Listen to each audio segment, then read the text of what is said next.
simple electromagnetic. Tesla. Yeah, I know again, but that's just simple electromagnetic induction. Right, but I mean, Tesla, the scientist, had this concept of right. That's what he's. Yeah, that's what I'm talking about. I mean, for other people that don't know what we're saying, he wanted to send wireless electricity through the sky, and Westinghouse was like, "Get the fuck out of here with that." Like when anybody could just pull electricity out of the sky. Can't meter it. Yeah, they couldn't. Yeah. They couldn't. We had this talk on the car ride over. I'm trying to chill him out. We're talking about Tesla and how he couldn't be metered and how it all went down. So it's funny you bring it up. Yeah. I mean, I mean, who knows what would have happened in terms of innovation had he been allowed to go forward with that? Well, we probably wouldn't have computers.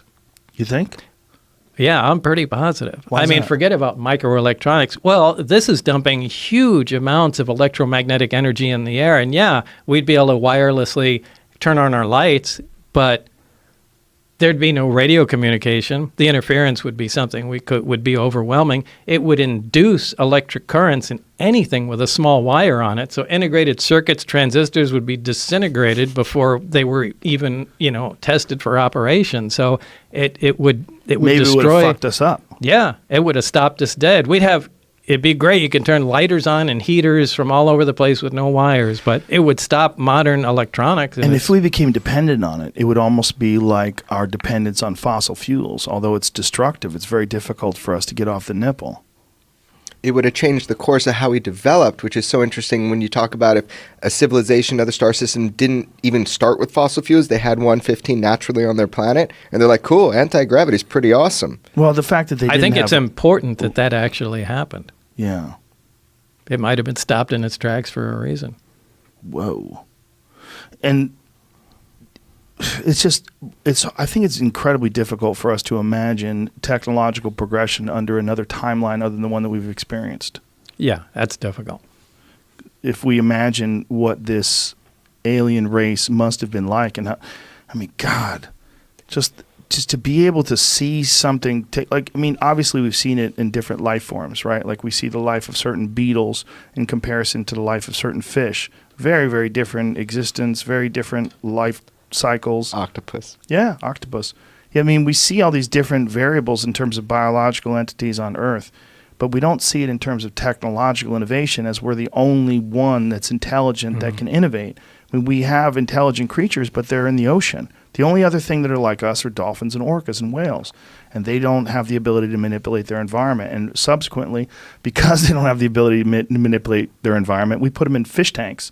And we're like, get in the tank, do some tricks. Right. The only thing he saw in the craft, if we were considering Bob's story, the only thing that he saw in the craft that he related to that looked like a human could make was this honeycomb hatch. And I always loved that because you're like obsessed with this thing that you could recognize. I only focus on that because it was the one thing that I understood how it worked. What was it? And it was the access to the level below, and it was if you take you have a 6-pack of beer and you take out the cardboard dividers, set it on the table, you can put a lot of pressure on the top. But if you push it from the sides, it collapses flat. So it was something like that in a honeycomb shape that was essentially some sort of sheet metal, and you could walk on that in the upper layer, but if you took the corner, stuck your finger in, and pushed, it collapsed and made an entryway. So I thought that was a really unique, I'd never seen that before, and it was the only thing in the craft that made absolute sense to me. I said, we can make that, and all that is a hatchway. Was there any discussion about the materials that were used to make the craft? I'm sure there was, but that was the metallurgy division. It had nothing to do with us. So you never got not even the slightest briefing. I don't even know if it was metal or it was ceramic. I think there's a fine line between the two. Now, one of the things that's happened to you that has allowed people to discredit you was there's obviously been some sort of an effort to erase your past. Yeah. Some sort of an effort to erase your education history, your employment history at Los Alamos. In fact, The only way your employment history was proven at Los Alamos is someone got a directory of the employees from the past and read into it, and you were on that list. So it proved that you worked there even though people were trying to deny it, and they were trying to use that as a way to discredit you, that you never did work at Los Alamos. You weren't really a scientist. What was What was that like to experience? I mean, of course, we're talking about the 1980s, the 1990s, when you could get away with something like that. Yeah, obviously there were a lot less records on computers at that time. It was still file cabinets and folders. But that was frightening. That was one of the first things What I happened? started. I think George Knapp was the first one that uncovered that. I mean, he saw my birth certificate disappear. It disappeared. Yeah, Like there was no record of you being. Yeah, there was no record of that. There was his mom no tells record. His mom tells me about that. Like it was frightening for her. He's got a real family. You know, he's a real person. It's frightening for her.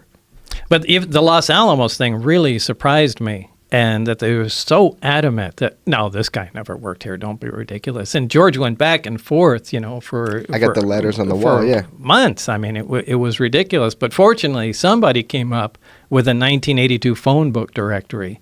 I mean, and also originally I told you. When I worked there, I was on the front page of the paper. So they were still able to archive, bring that back from the archives. And, Bob Lazar, a physicist working here at Los Alamos. So there was at least something there.